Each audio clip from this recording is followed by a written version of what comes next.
कितनी बार ma'am females feel भी करती हैं कोई लंप अपने ब्रेस्ट में, तो क्या ये ब्रेस्ट में जो लंप है वो हर बार कैंसर ही होता है? कैंसर के अलावा भी ब्रेस्ट में बहुत सारी समस्याएं हो सकती हैं। जैसे कुछ क्लिनिकल ऐसे पॉइंट्स होते हैं जिससे हमें पता लगता है कि ये कैंसर की तरफ जा सकता है। वो पॉइंट्स इस तरीके से होते हैं। तो क्या ये छोटा सा ग्लैंड इतनी बड़ी प्रॉब्लम क्रिएट कर सकता है?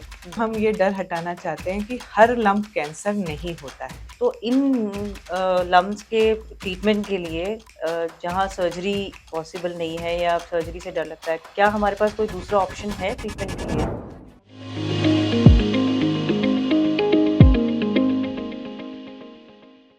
नमस्कार and welcome back to the healthy you podcast from CK Birla hospitals Jaipur. Friends, आज का हमारा जो पॉडकास्ट है वो है विमेन हेल्थ फोकस। आज हम हमारे जहन में जो सवाल होते हैं और ज़्यादातर हम एज अ फीमेल पूछ नहीं पाते हैं या मोर और लेस डिस्कस नहीं करते हैं, and the worst part is कि हम किसी कंसल्टेंट के पास या स्पेशलिस्ट के पास भी जाके इनको डिस्कस या सॉर्ट आउट नहीं करते हैं।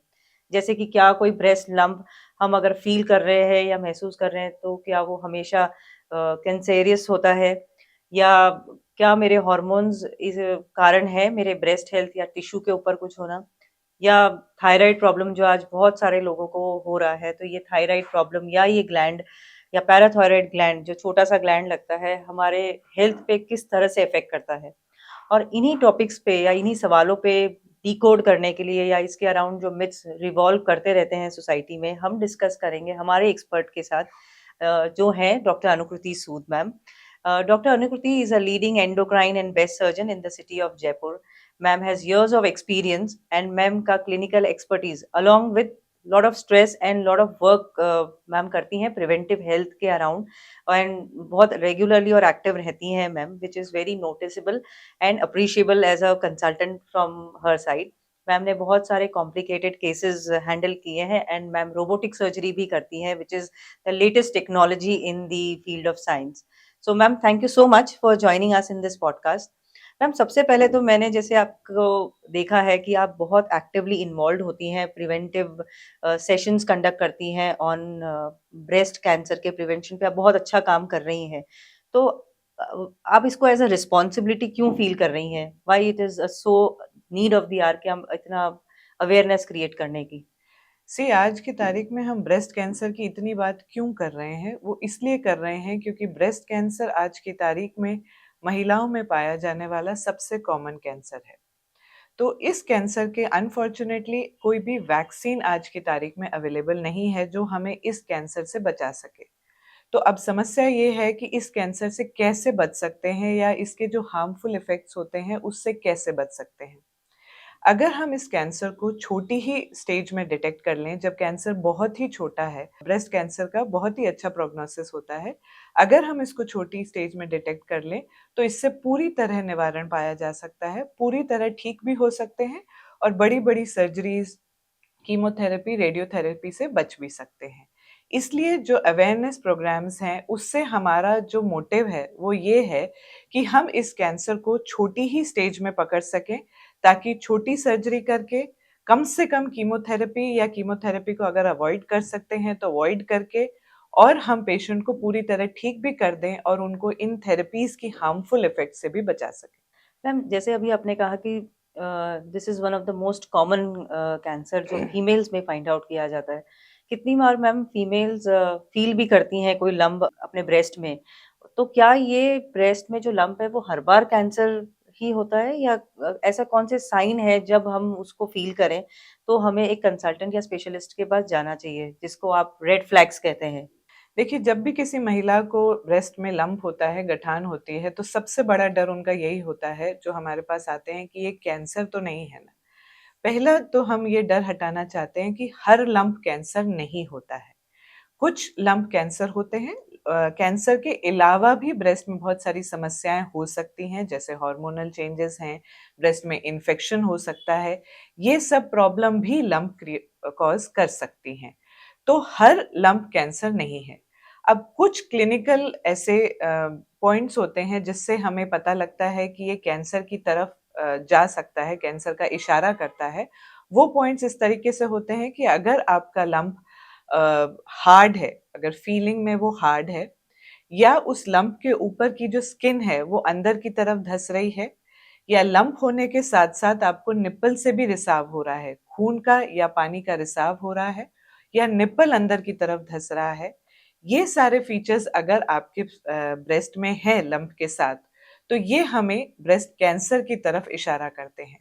लेकिन कंफर्म डायग्नोसिस के लिए, ये कंफर्म ये कहने के लिए, डेफिनेटिव आंसर ये जानने के लिए कि ये कैंसर है या नहीं, हमको प्रॉपर इन्वेस्टिगेशंस करनी पड़ती हैं। प्रॉपर टिश्यू डायग्नोसिस यानी उस गठान की एक टिश्यू डायग्नोसिस, बायोप्सी हमको चाहिए होती है ये कंफर्म करने के लिए कि ये कैंसर है या नहीं। मैम जब भी फीमेल में कोई प्रॉब्लम होती है तो ज़्यादातर लोग यही मान लेते हैं कि ये हार्मोनल इशू है। हम्म, आज हम बहुत सारे 20s और 30s में जो फीमेल्स हैं उनमें ये प्रॉब्लम देख रहे हैं। हम्म। तो व्हाट इज़ योर टेक कि is it because of hormones या the lifestyle what we are living today? See breast जो हमारे शरीर का एक हिस्सा है जो हार्मोन से बहुत ज़्यादा अफेक्टेड है। जो फीमेल के हार्मोन है मोस्ट कॉमन लाइक ईस्ट्रोजन और प्रोजेस्टेरॉन हार्मोन, वो ब्रेस्ट को बहुत अफेक्ट करते हैं। तो हमारी जो आजकल लाइफस्टाइल हो रही है, जैसे लेट मैरिजेस हो रही हैं, लेट चाइल्ड बर्थ्स हो रही हैं, और स्ट्रेस जो है एक महिला की ज़िंदगी में, चाहे वो वर्किंग लेडी हैं, चाहे वो एक हाउसवाइफ हैं, ये स्ट्रेस फैक्टर और ये जो हमारा वेस्टर्न लाइफस्टाइल है, ये कहीं न कहीं हमारे हॉर्मोन्स को अफ़ेक्ट करता है। इनको अफ़ेक्ट करके ब्रेस्ट में तो प्रॉब्लम्स आती ही हैं, और जैसे हम जानते हैं एक पीसीओडी एक प्रॉब्लम होती राइट है जो मैम। ओवरीज़ की है, वो भी हार्मोनल इम्बैलेंस करती है जो आजकल बहुत ही कॉमन हो गई है। तो इन सब से हमारे ब्रेस्ट की हेल्थ पे फ़र्क पड़ता है, और वो कैसे पड़ता है? ब्रेस्ट में सिस्ट हो जाती हैं, ब्रेस्ट में छोटे-छोटे लम्प्स बन जाते हैं, नॉर्मल लम्प्स बन जाते हैं, और ब्रेस्ट में से निपल डिस्चार्ज भी आ सकता है। तो ये जो काफ़ी ब्रेस्ट की प्रॉब्लम्स अब बढ़ गई हैं, ये डायरेक्टली और इनडायरेक्टली हमारी लाइफ़स्टाइल एंड हमारे हार्मोनल इम्बैलेंस की वजह से बढ़ गई। अ, मैम जैसे आपने कहा अभी कि हॉर्मोन्स का बहुत बड़ा रोल होता है हमारे ब्रेस्ट हेल्थ पे। हुँ, हुँ। इन दिनों ma'am I think her in fact age group भी अब नहीं रह गया है, thyroid problem and parathyroid problem सुनने में बहुत कॉमन हो रहा है। तो क्या ये ग्लैंड रिस्पॉन्सिबल हैं जो हम आजकल बोन में पेन फील करते हैं, हाई कैल्शियम लेवल हो रहा है, तो क्या ये छोटा-सा ग्लैंड इतनी बड़ी प्रॉब्लम क्रिएट कर सकता है? हुँ। तो हम हमेशा थायरॉइड की तो सब बात करते हैं, बट एक और इम्पोर्टेंट बीमारी होती है जिसे हम कहते हैं पैराथायरॉयड एडिनोमा। लोग कहते हैं पैराथायरॉयड एडिनोमा बहुत रेयर प्रॉब्लम है, बट ये बिल्कुल भी रेयर प्रॉब्लम नहीं है। ये बहुत ही कॉमन प्रॉब्लम है, जिसमें हमारे शरीर का कैल्शियम लेवल बढ़ जाता है। हम लो कैल्शियम की बात करते हैं, लो विटामिन डी की बात करते हैं, जिसके लिए कैल्शियम सप्लीमेंट लिए जाते हैं, विटामिन डी सप्लीमेंट लिए जाते हैं। पर एक और बीमारी होती है जो पैराथायरॉयड की होती है, जिसमें कि कैल्शियम लेवल बढ़ जाता है। अब ब्लड में ये कैल्शियम लेवल आता कहाँ से है? ये बोन से जो है बॉडी ब्लड में कैल्शियम लेवल लेती है, और जब ब्लड में कैल्शियम लेवल बढ़ जाता है तो इसके क्या-क्या इफ़ेक्ट्स होते हैं? ब्रेन पे इसका इफ़ेक्ट होता है, हार्ट पे इसका इफ़ेक्ट होता है। बोन से लिया है तो बोन्स वीक हो जाती हैं, आपको राइट, जनरलाइज़्ड वीकनेस होने होने लगती है। लगता है। गट पे इफ़ेक्ट आता है कि कॉन्स्टिपेशन होने लगता है, और बार-बार स्टोन्स होने लगते हैं। आपको बार-बार किडनी में स्टोन्स होने लगते हैं।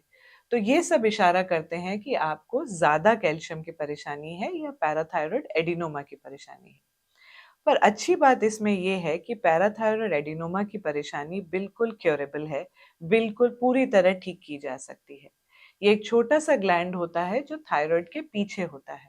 इसकी एक छोटी-सी सर्जरी करके हम उस ग्लैंड को, जो कि एब्नॉर्मल हो गया है, डिज़ीज़्ड हो गया है, उसे निकाल दिया जाता है। हमारे शरीर में 4 पैराथायरॉयड ग्लैंड्स होते हैं। अगर ओके। एक हम निकाल भी देते हैं, तो बाकी 3 जो होते हैं, वो नॉर्मली फंक्शन करते हैं और नॉर्मल कैल्शियम लेवल को मेंटेन रखते हैं। मैम जैसे आपने कहा हर लम्प या गठान कैंसरस नहीं होती है, तो इन लम्प्स के ट्रीटमेंट के लिए जहाँ सर्जरी पॉसिबल नहीं है या सर्जरी से डर लगता है, क्या हमारे पास कोई दूसरा ऑप्शन है ट्रीटमेंट के लिए? जी, बिल्कुल। जो नॉन कैंसरस लम्प्स होते हैं, उसमें ज़रूरी नहीं है जिन हमको सर्जरी करनी पड़े। आजकल एक नई टेक्नीक आई है जिसको हम माइक्रोवेव एब्लेशन कहते हैं। इस टेक्नीक में एक सुई जो है हम ब्रेस्ट में इंट्रोड्यूस करते हैं उस अल्ट्रासाउंड गाइडेंस में, और वो उस लंप को बर्न कर देती है, अगर हम ओके। लेमैन लैंग्वेज में बात करें, बर्न कर देती है या एब्लेट कर देती है। सो इस प्रोसीजर में ब्रेस्ट में कोई भी कट नहीं लगता है, कोई भी स्कार नहीं आता है और किसी भी तरीके के कॉस्मेसिस पे कोई भी फ़र्क नहीं पड़ता है। ओके। तो ये एक बहुत ही इफ़ेक्टिव और बहुत ही अच्छा तरीका है उन लम्प्स को डील करने का जो कि नॉन कैंसरस है। पेशेंट को बिल्कुल कॉस्मेटिकली स्कारलेस ब्रेस्ट मिल सकता है। तो ये एक बहुत ही इफ़ेक्टिव और लेटेस्ट टेक्नोलॉजी है। Thank you so much ma'am, Anukriti ma'am, आपने बहुत सिंपल और बहुत रिस्पॉन्सिबली आंसर्स किए हैं हमारे उन क्वेश्चंस को जो फीमेल्स नहीं पूछती हैं या इनफैक्ट इंटरनली भी डिस्कस नहीं करती है। सो फ्रेंड्स, जो मैम का जो टेक अवे मैसेज है I think in this conversation is, हर चीज़ अगर ज़्यादा है तो वो भी नुकसान है। तो व्हाट आई फील, जो मैम ने पैराथायराइड के बारे में बताया कि अगर आजकल लोग कैल्शियम मैम रैंडमली ले रहे हैं हुँ, हुँ। विदाउट डॉक्टर कंसल्टेशन, और अगर आपको कोई भी मैम ने जैसे रेड फ्लैग्स बताए हैं वो होता है, तो please go and meet an expert and do your preventive health checkups regularly so that we can avoid cancer, जो मैम कह रही हैं ब्रेस्ट कैंसर जो बहुत कॉमन हो रहा है फीमेल्स में। So friends, thank you for joining us for this session which is focused on women's health. And अगर आप और डिटेल में या कुछ डिस्कस करना चाहते हैं डॉक्टर अनुकृति मैम से, so she is available in the hospital from Monday to Saturday, and you can call our hospital and take her appointment and get in touch with her. Thank you so much.